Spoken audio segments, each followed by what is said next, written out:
දැක්කද බදුල්ලේ ටවුන් එකේ පහුගිය දවස්වල අර අයියයි මල්ලි එක දිගට කපා ගත්තා. වෛද්‍යවරු කියනවා මේ හරි කරදරයක් මේ දෙන්න. ඇයි ඒ? දෙන්න දෙමාරුවට කපා ගන්නවලු වෙනතුනේ. මට මතක නෑ මේ පැත්තෙම දර ඉස්පිරිතාලේ ඉන්නකොට අත කපාගෙන ආවේ බද්ද කෙරුවට පස්සේ. අත කපලා බද්ද කෙරුවා. ඉස්පිරිතාලෙට ගිහිල්ලා අත කපාගෙන ආවා. මේ සමාජෙච්චරට කුරිරුයි.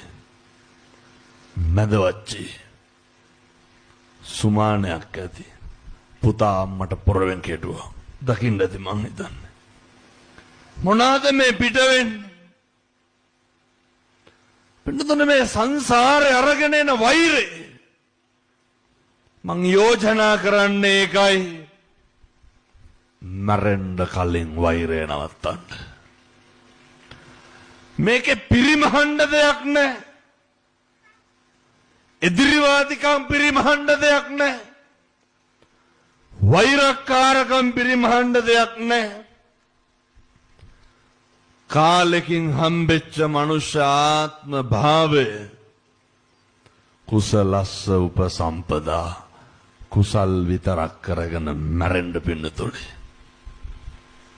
සංසාරේ කවදානම් අපි ආයේ මිනිස් වෙලා උපදීද?